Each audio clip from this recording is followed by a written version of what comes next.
राधे राधे दोस्तों, कैसे हैं आप सब। दोस्तों, हमारे YouTube चैनल पर आपका स्वागत है।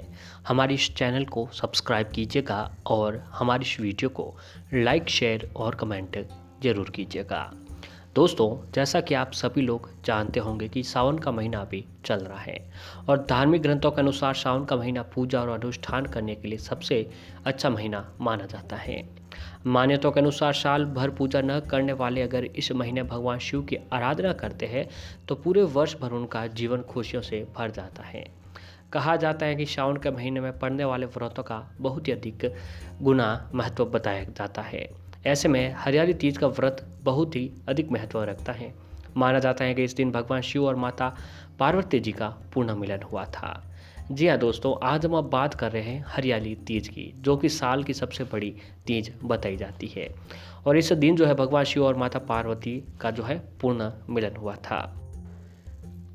दोस्तों, शिव और पार्वती के पूर्ण मिलाप के उपलक्ष्य में मनाए जाने वाले हरियाली तीज के त्यौहार के बारे में मान्यता है कि मां पार्वती ने 107 जन्म लिए थे भगवान शंकर को पति के रूप में पाने के लिए, और बहुत ही अधिक कठोर तपस्या और यथ जपन तप किया था। और तब जाके उनको दोस्तों 108वें जन्म में भगवान शिव ने माता पार्वती जी को जो अपने पत्नी के रूप में स्वीकार किया था। तभी से जो है दोस्तों, मान्यताओं के अनुसार इस व्रत को करने से माँ पार्वती प्रसन्न होकर पतियों को दीर्घायु होने का आशीर्वाद देती है। तो जैसा कि आप सभी लोग जानते ही होंगे कि इस दिन जो है सभी माताएं बहनें व्रत जरूर रखती हैं और अपने पति की लंबी उम्र की कामना करती हैं। तो ऐसे में जो है इस त्यौहार को कुंवारी कन्याएं भी कर सकती हैं ताकि उनको जो है उनके लिए अच्छा वर प्राप्त हो सके। तो दोस्तों, आज के इस वीडियो में हम आपको हरियाली तीज का महत्व, शुभ मुहूर्त, कथा और आज के दिन क्या उपाय करने चाहिए उसके बारे में जो आज विस्तार से आपको बताने जा रहे हैं। तो दोस्तों, हरियाली तीज का महत्व। हरियाली तीज का पर्व हर साल श्रावण मास में शुक्ल पक्ष की तृतीया तिथि को मनाया जाता है। इसे श्रावणी तीज भी कहते हैं और ये व्रत अत्यंत ही पावन और फलदायी व्रत माना जाता है, क्योंकि मान्यताओं के अनुसार इस दिन भगवान शिव और माता पार्वती का पुनः मिलन हुआ था। और हरियाली तीज के दिन सुहागिन महिलाएं 16 श्रृंगार कर पति की लंबी उम्र और सुख समृद्धि के लिए व्रत रखती हैं। सुहागिन महिलाओं के लिए हरियाली तीज का जो महत्व है वह बहुत ही खास बताया जाता है। इस दिन महिलाएं पूरी श्रद्धा से भगवान शिव और माता पार्वती जी की पूजा करती हैं। पूजा में श्रृंगार की वस्तुएं माँ पार्वती जी को चढ़ाई जाती हैं। इसके बाद हरियाली तीज की कथा सुनकर जेठानी सास या अपनी बड़ी से महिलाओं का आशीर्वाद लेकर उन्हें उपहार देती है। इस तरह से इस व्रत का विधि विधान से पूर्ण माना जाता है। दोस्तों, हरियाली तीज का शुभ मुहूर्त कुछ इस प्रकार है कि हिंदी पंचांग के अनुसार तृतीया तिथि 10 अगस्त 2021 को शाम 6:03 से शुरू होकर 11 अगस्त 2021 शाम 5:01 को समाप्त हो जाएगी।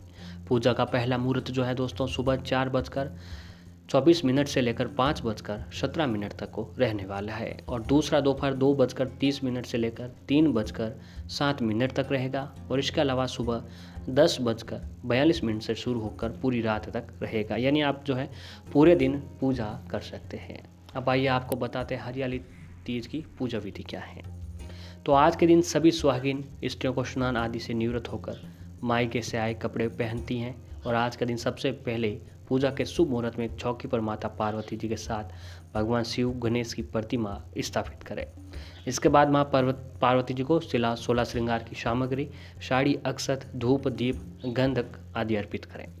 अब शिव जी को भांग, धतूरा, अक्षत, बेल पत्र, श्वेत फूल, गंधक, धूप, वस्त्र आदि चढ़ाएं। और इसके बाद अब गणेश जी की पूजा करते हुए हरियाली तीज की कथा सुने, फिर भगवान शिव और माता पार्वती जी की आरती करें। तो आइए दोस्तों, आपको बताते हैं कि हरियाली तीज की कथा क्या है। क्योंकि जिस जातक ने भी जो है हरियाली तीज का व्रत रखा था उनको इस कथा के बारे में अवश्य ही जानकारी होनी चाहिए, या फिर कथा जो है अवश्य ही सुननी चाहिए। तो आइए दोस्तों, आपको बताते हैं हरियाली तीज की व्रत की कथा। तो हरियाली तीज व्रत की कथा एक पौराणिक कथा है, जिसके अनुसार भगवान शिव एक दिन माता पार्वती को अपने मिलने की कथा सुनाते हैं। भगवान शिव माता पार्वती को बताते हैं कि तुमने मुझे अपने पति के रूप में पाने के लिए 107 बार जन्म लिया था, लेकिन तुम मुझे अपने पति के रूप में एक भी बार नहीं पा सकी। फिर जब 108वीं बार तुमने पर्वतराज हिमालय के घर जन्म लिया था तो तुमने मुझे अपने वर के रूप में पाने के लिए हिमालय पर घोर तपस्या की थी, और तपस्या के दौरान तुमने अन्न जल का भी त्याग कर दिया था। सूखे पत्ते चबाकर तुम पूरा दिन बिताती थी। बिना मौसम की परवाह किए हुए तुमने निरंतर तप किया। तुम्हारे पिता तुम्हारी ऐसी स्थिति देखकर बहुत दुखी व नाराज थे, लेकिन फिर भी तुम वन में एक गुफा के अंदर मेरी आराधना में लीन रहती थी। भाद्रपद के महीने में तृतीय शुक्ल को तुमने रेत से एक शिवलिंग बनाकर मेरी आराधना की, जिससे खुश होकर मैंने तुम्हारी मनोकामना पूरी की। जिसके बाद तुमने पिता से कहा कि पिताजी, मैंने अपने जीवन का काफ़ी लंबे समय भगवान शिव की तपस्या में बिता दिया है, और अब भगवान शिव ने मेरी तपस्या से प्रसन्न होकर मुझे स्वीकार भी लिया है। इसीलिए अब मैं आपके साथ तभी चलूँगी जब मेरा विवाह भगवान शिव के साथ ही करेंगे। जिसके बाद पर्वतराज ने तुम्हारी इच्छा स्वीकार कर लिया और तुम्हें घर वापस ले गए। कुछ समय बाद ही उन्होंने पूरे विधि विधान के साथ तुम्हारा विवाह करा दिया था। शिव जी कहते हैं कि हे पार्वती, भाद्रपद शुक्ल तृतीया को तुमने मेरी आराधना करके जो व्रत किया था वह उसी का परिणाम है जो हम दोनों का विवाह संभव हो सका। शिव जी ने पार्वती जी से कहा कि इस व्रत का महत्व ये है कि इस व्रत को पूरी निष्ठा से करने वाली प्रत्येक स्त्री को मनोवांछित फल देता हूँ। जो भी महिलाओं को जो भी मन की इच्छा होती है वह पूरी होती है। इतना ही नहीं, भगवान शिव ने पार्वती जी से कहा कि जो भी स्त्री इस व्रत को पूरी श्रद्धा से करेगी उसे तुम्हारी तरह अचल सुहाग की प्राप्ति होगी, और जो भी कुंवारी कन्या इस व्रत को रखेगी उन्हें मन वांछित जो है वर की प्राप्ति होगी। तो ये थी कथा जो आपको अवश्य ही आज के दिन सुननी चाहिए थी। अब आइए आपको बताते हैं कि इस व्रत के नियम क्या हैं जो आपको अवश्य ही फॉलो करने चाहिए। हरतालिका तीज व्रत नियम बहुत ही कठिन माना जाता है। यदि कोई महिला एक बार हरतालिका तीज का व्रत करती है तो उसको यह व्रत 1 वर्ष करना पड़ता है। यदि महिला किसी कारणवश ये व्रत छोड़ना चाहती है तो उसके लिए व्रत का उद्यापन किसी अन्य स्त्री को दे सकती हैं। हरतालिका तीज व्रत के समय स्त्रियां 24 घंटे तक अनाज और जल का ग्रहण ना करें। ऐसा माना जाता है कि हरतालिका तीज व्रत विधवा महिलाएं भी नहीं कर सकती हैं। हरतालिका तीज पर व्रत पर भगवान शिव जी और माता पार्वती जी की पूजा विधि विधान पूर्वक करनी चाहिए। अगर महिलाएं हरतालिका तीज का व्रत कर रही है तो पूजा करने के बाद सुहा की सामग्री किसी जरूरतमंद व्यक्ति को दान दे दीजिए, या फिर आप सुहा की सामग्री किसी मंदिर के अंदर पुरोहित को दान भी दे सकते हैं। ऐसा बताया जाता है कि हरतालिका तीज व्रत रखने वाली महिलाओं को इस दिन रात के समय नहीं सोना चाहिए, बल्कि अन्य महिलाओं के साथ रात भर जागरण करने का नियम बताया गया है। अगर आप हरतालिका तीज व्रत रखती हैं तो आपको इस बात का विशेष ध्यान रखना होगा कि इस दिन मन को शांत रखें, यानी आप गुस्सा न करें। हरतालिका तीज व्रत करने वाली महिलाओं को इस नियम का पालन करना बहुत ही जरूरी है। आप इस दिन अपने घर के किसी भी बड़े बुजुर्ग को अपशब्द ना बोले और ना ही उनका अपमान करें। अन्यथा अगर आप ऐसा करती हैं तो आपको अपनी पूजा का फल प्राप्त नहीं हो पाएगा, यानी आपकी पूजा व्यर्थ हो सकती है।